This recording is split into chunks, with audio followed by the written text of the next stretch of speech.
Good evening and welcome to Primetime News, coming to you live and direct from the Newsfirst studios here in Colombo. I'm Bernadine Chai-Singha. And I'm Charlotte Benedict. Let's first start off with a look at the stories that made it to your headlines this evening. Interpol issues red notice on Arjuna Mahendran. Former President Mahinda Rajapaksa opposes the executive presidency. License of Horana rubber factory where 5 died from gas poisoning suspended. Sri Lanka cricket elections fixed for the 19th of May.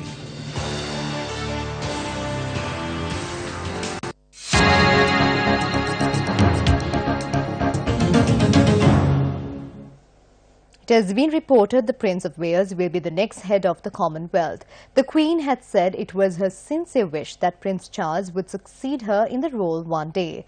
Today was the formal end of the 25th Commonwealth Heads of Government meeting. Newsfirst Marshani Athanayaka, who is in London, filed this report.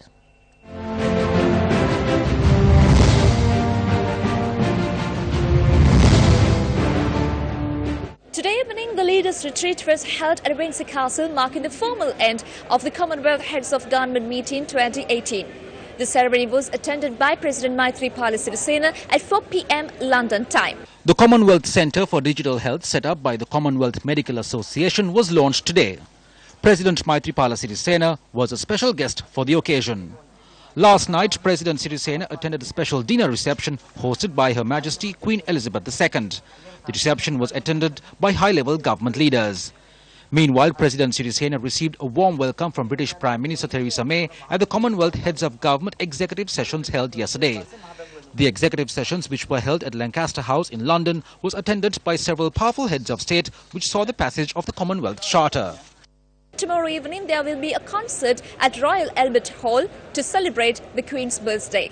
Stay tuned with Newsfirst. We'll keep you updated. I'm Marshani Athanayaka, reporting for Newsfirst from London.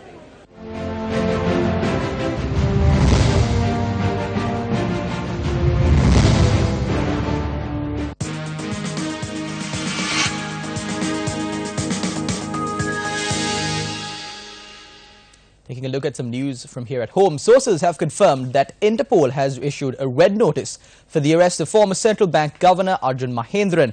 The CID had requested for the red notice to be issued as Mahendran has been named as a suspect in the case filed over the Central Bank Treasury bond scam. Sources close to the investigation said the red notice issued on Arjuna Mahendran is in effect worldwide. Accordingly, Mahendran can no longer undertake any international travel.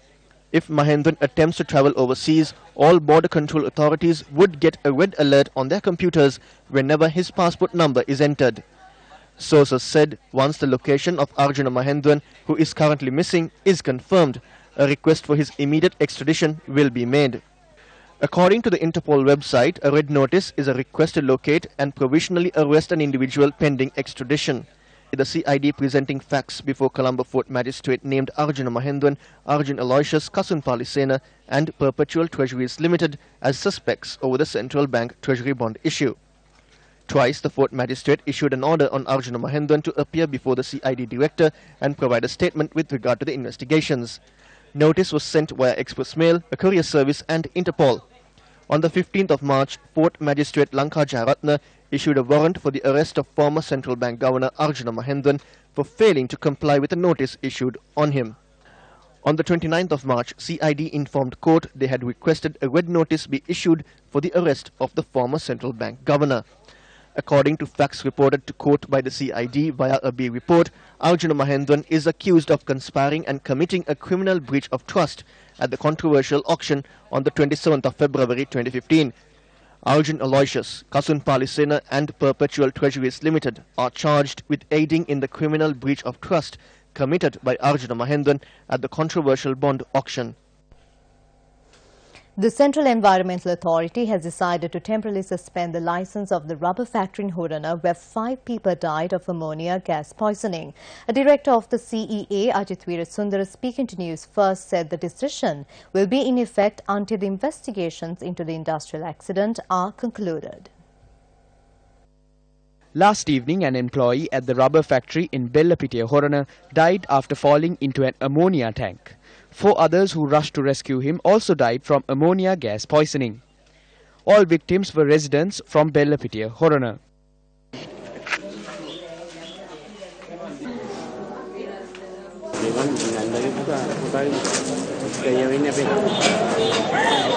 The bodies of the victims were placed at the Horana hospital and they were moved to the Panadura General Hospital to seek specialist medical assistance.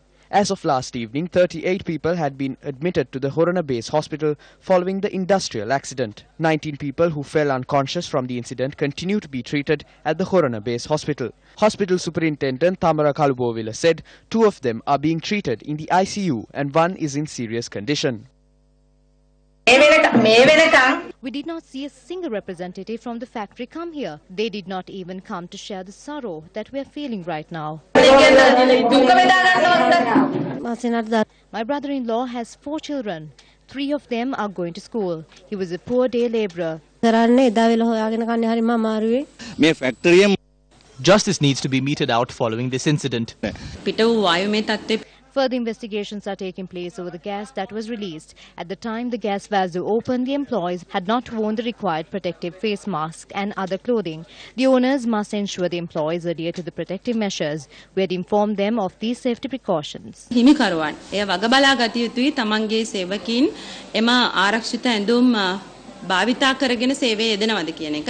The manager of the rubber factory who was arrested was remanded to the 25th after he was produced before acting Horana magistrate Kanti Kannangara. The CEA is to submit a report on the incident to the Department of Labour.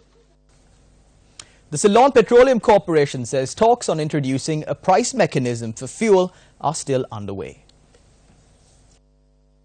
Oil prices in the world market saw a rise in the recent months. This resulted in Lanka IOC on the 23rd of February to increase its price of a litre of diesel by 5 rupees and a litre of petrol by 9 rupees. However, the Ceylon Petroleum Corporation continues to sell fuel at the prices introduced in January 2015. This has caused the CPC to incur a loss of 33 million rupees a day. In August last year, the International Monetary Fund, in a review report, gave Sri Lanka till March this year to introduce a price mechanism for fuel, which the government has been unable to do. Our officials have held 2 rounds of talks with the Finance Ministry with the stance that a final decision has to be reached on the price mechanism. But no decision has been reached as yet. If we are to make profits, we have to formulate a price mechanism which will automatically adjust according to prices in the world market. But as a government enterprise, we have to go in for a broad program. Talks are being held at the moment on whether we will implement exactly what the World Bank says or launch a mechanism which is different. A total of 8,690 members have been elected for the 340 local government bodies across the country. The Elections Commission said the 8,690 members were elected from the municipal councils, urban councils and Pradeshya Sabhas. However, at the previous election, a total of 4,486 members were elected to these local government bodies.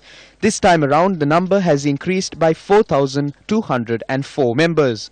Based on the new system, with the increase in the number of members, an additional 747 million rupees will have to be spent annually for their allowances.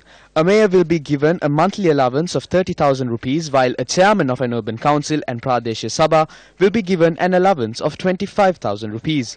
A deputy mayor will be given a monthly allowance of 25,000 rupees, while the deputy chairman of an urban council and Pradeshya Sabha will be given an allowance of 20,000 rupees. The remaining 8,010 members will be given a monthly allowance of 15,000 rupees each. In addition, the cost of public service is set to rise further when considering costs of vehicles, fuel and phone allowances among others to maintain these local government members, a matter which needs to be looked into by the authorities.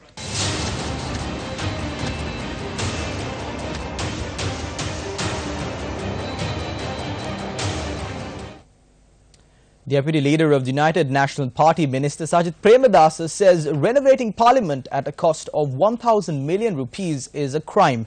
He was speaking to masses at an event in Kandy today. The Mihidugamu Udagammana concept village built in Ududumbara Kandy was vested with the public today by Minister Sajid Premadasa. This is the 57th model village constructed under the Samata Sevana Reviving Udagammana program. The village comprises of 24 houses equipped with basic infrastructure facilities including clean drinking water, electricity and access roads. The village was constructed at a cost of 40.8 million rupees. If what I am saying is true, the requirement of the people today should be on top of the development agenda. Therefore, should it be the renovation of Parliament through the allocation of 1,000 million rupees or the allocation of 1,000 million rupees for the people to survive? If the 1,000 million was allocated to my ministry, imagine how many houses could have been constructed. 2,000 families would benefit. I made the calculations. How many villages of 25 houses can be constructed with that money? 80 such villages can be constructed. Former President Mahinda Rajapaksa paid reverence at the Temple of the Sacred Tooth Relic today. Former President Rajapaksa responded to questions following religious observances.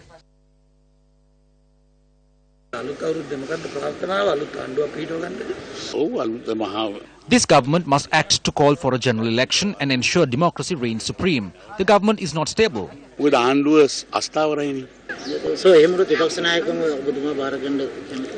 Such a situation has not arisen.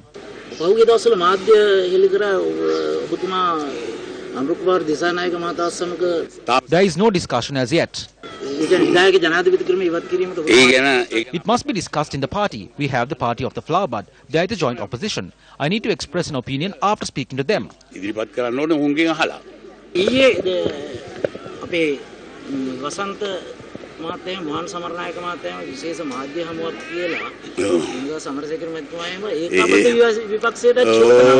They make allegations without looking into anything. They say whatever they want to say. People have different opinions. This is a democracy and everyone is entitled to their opinion. I too wish to abolish the executive presidency. However, it needs to be done according to the needs of the country. I will not make any influence. We need to discuss as a party. Some might say I am opposing it because I cannot contest again. So I will be cautious when speaking on this. They have a right to criticize. Thereafter, Mahinda Rajapaksa called on the Mahanayaka of the Malota chapter of the Siam sect, Most Venerable Tibotuave Sri Sumangala Thero. In more news from the political arena, General Secretary of the United People's Freedom Alliance, Minister Mahinda Amaravira, speaking on the Ilakke program, commented on the failure to fulfill promises and the no-confidence motion against the Prime Minister.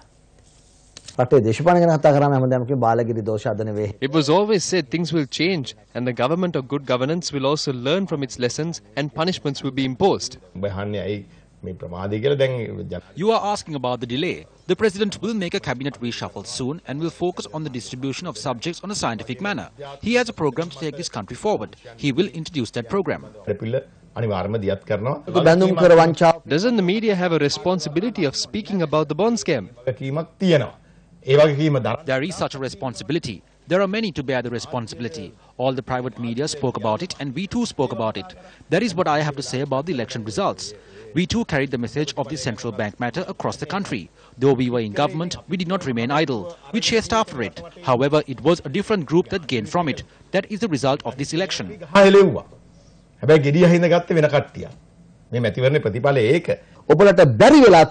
You have still failed to reveal who assassinated Lasantha. You have failed to reveal what happened to Tajuddin. You have failed to reveal who attacked the citizen media. You know who did it, but you are not revealing it. There is a political game at play. Haven't the people been misled enough?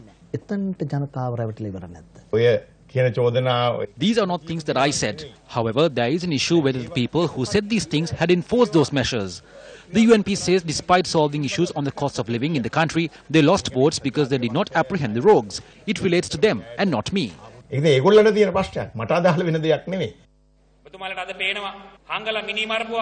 the Rajapaksas have to answer to the murders and thefts that they concealed.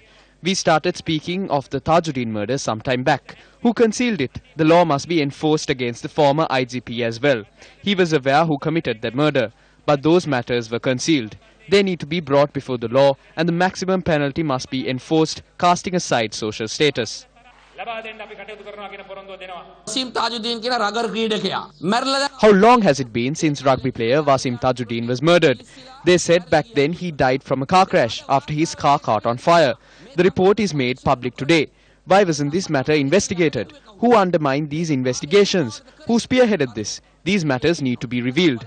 we need to prove to the people of what we said in the political stage. If you take responsibility, you should have voted at the motion of no confidence. I too led the motion of no confidence and I was to vote for it. I said that to Ranil Wickremesinghe's face as well. I was to vote in favour of the motion of no confidence. We were committed to that. But we faced issues. Who will replace Ranil Wickremesinghe as Prime Minister? There was an issue on that. Would Ravi Karunanayake be made the Prime Minister? Then, Based on what is said, the crimes of the previous government will go unpunished. You are appearing for them and you are not here for that. So the crimes of this government will also go unpunished. Because the UNPS say that if their crimes are being concealed, we will conceal ours. Is it not God bless the people? That is wrong. Newsfirst has continuously reported on the decline of Sri Lankan Airlines coupled with the increasing debt of the institution caused by decisions taken with no long-term impact. The situation could not be turned around despite the appointment of a new board of directors and officials to the country's national carrier since the inception of the Good Governance government. Against this backdrop, 3 Airbus A330s that were purchased in the view of upgrading the fleet of aircraft have been handed over to a Turkish airline under wet lease agreement. The initial memorandum of understanding prepared for the lease of the Airbus A330s is flawed on a number of grounds. First, the agreement does not include any information on who will bear the cost of fueling the aircraft. It also does not include any details on which party is supposed to pay for the landing charges of the aircraft. In an inquiry made by Newsfirst, an official of Sri Lankan Airlines said this is only the preliminary agreement and a number of other details are to be included. However, the fact that important aspects of the agreement, such as which party should bear the cost of fueling the aircraft, gives rise to suspicion. If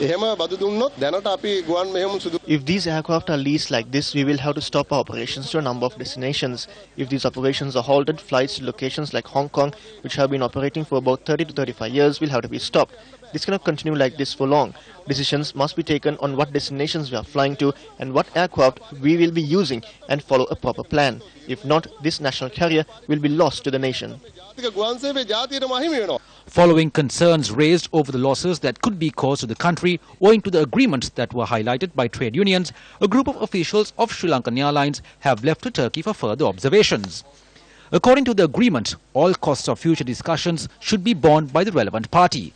Therefore, all costs of the officials of Sri Lankan Airlines who left for the discussions in Turkey should also be borne by Sri Lankan Airlines. It is undoubtedly a sad state of affairs that Sri Lankan Airlines is being managed by a group of officials who have to hold multiple rounds of discussions to reach an agreement after flaws in the initial agreement are only discovered after trade unions highlighted the issues. Such incidents purport to show either the lack of knowledge or lack of interest by the officials. With the lease of these 3 aircraft, the only aircraft in the Sri Lankan Airlines fleet are 3 A330s which are over 18 years old. The famous tusker at the Yala National Park, referred to as Misaka, was reported dead yesterday.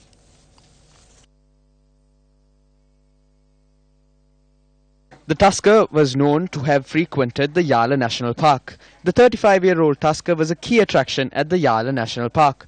Wildlife veterinarian Taraka Prasad said information had come to light on the 15th that the tusker had fallen within the premises of the national park. He added upon inspection they discovered a large wound spanning across a square-foot area just above the elephant's left leg.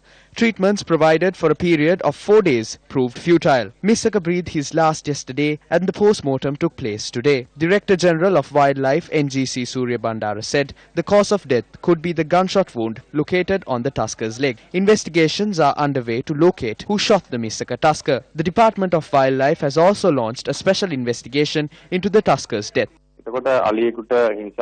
Causing harm to an elephant is an offence punishable by the law. It depends on whether the act was committed with the intention of killing the elephant. According to the law, the punishment would be a prison term not less than 6 years and/or a fine.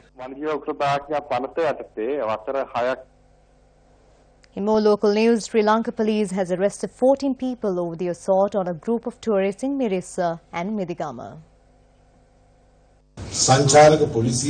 We need to strengthen the tourist police. We have made allocations to set up police posts at 20 tourist hotspots. We will commence this as soon as possible.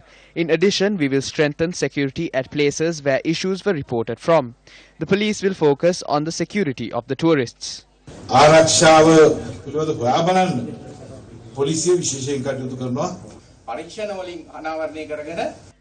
Based on the investigations and evidence gathered from CCTV footage, we have arrested 14 people and they have been remanded.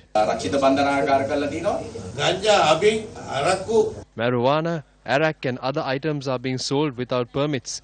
These are the ways the country can earn a revenue. We have lost that. These issues arise through the sale of these items. In addition, the location in Mirissa, where an issue took place, is open all day. When they eat and drink all day, they start various issues. If it is closed by midnight, there will be no issue.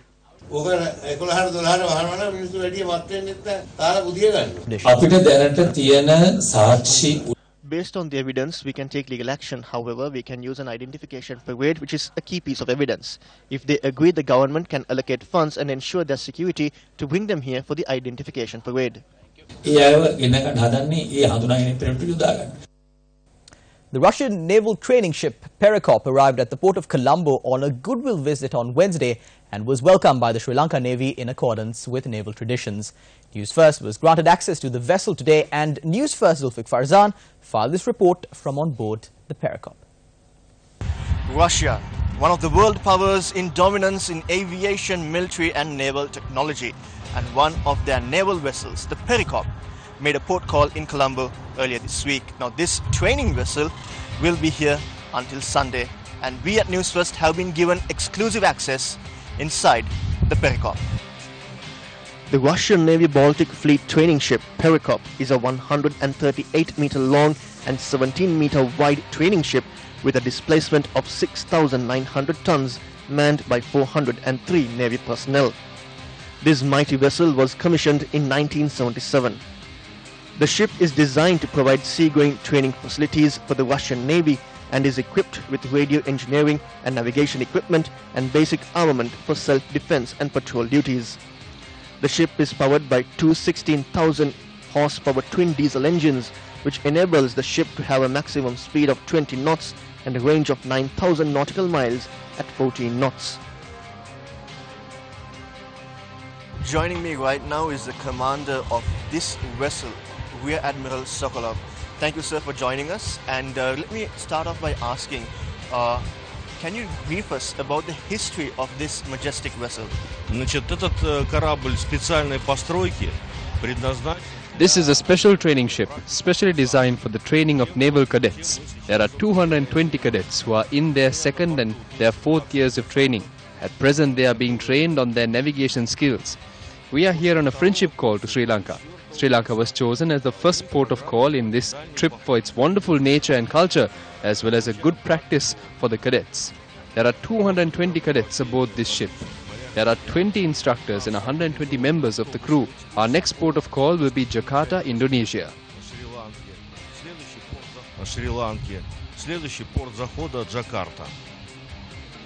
The Perikop is armed with 4 76mm guns on 2 twin turrets, 2 twin 30mm anti-aircraft guns and a single RBU 2500 anti-submarine warfare rocket launcher, which are currently not used in operation. The sole purpose of the Russian Perikop training vessel is to train new cadets who join the Russian Navy. Now they are being educated on several aspects, including navigation and weapon system. Now I am currently on the upper deck of this vessel, and right behind me is a 76mm anti-aircraft and anti-vessel gun, and right here these things that look like barrels are actually what contain the anti-submarine weapons that are launched from this upper deck. Now if we move a bit more further on the upper deck of this vessel, right behind me right now, what you see is where the anchor is released from. There are 2 anchors on this vessel, and both of these anchors are released from this system, what you see right here, but they are controlled from the bridge above up there. And this Perikop vessel currently holds around 203 cadets who joined the Russian Navy very recently, and this is their first tour aboard this vessel. Now their course ends in a period of 5 years, and they will return to this vessel once again during their final year for their final training session on this vessel. From aboard the Perikop Russian Navy training vessel, I'm Zulfikar Farzan for News First. Moving on to your sports news tonight, Sri Lanka cricket president Lanka Sumitipala says the SLC elections will take place on the 19th of May. He went on to note that the SLC audit reports have been sent to the Auditor General and will be made available to all on the first week of May. At a media briefing today, SLC announced Asanka Gurusinghe will be appointed as Sri Lanka Cricket's new Chief Cricket Operations Officer. I think more than that, definitely Mr. Simon Will's total responsibility will come under him. Our new brain center will also come under him. And on top of that, now with his experience with working side by side inside the management of the national team, which we feel we are looking at our World Cup campaign for 2019 England. Gurusinghe's role here will help us to build that World Cup plan, because now he has been inside the game, inside with the team, which is very important for Gurusinghe. And also we find the injuries and physio, the trainer, the high performance, there are certain areas which there's a gap. So now with Gurusinghe and Gurusinghe put together, we believe Gurusinghe's role will be much important and responsible. And that's a wrap of Primetime News on TV1. For tonight, to follow details of these stories and more, you can log on to our website www.newsfirst.lk, or you can also follow our Facebook page. Up next is Biz First Review 360 featuring Commonwealth business prospects and a discussion on the looming power crisis. With that, we wrap up Primetime News. I'm Bernadine Singha. And I'm Charlene Benedict. Good night. Good night.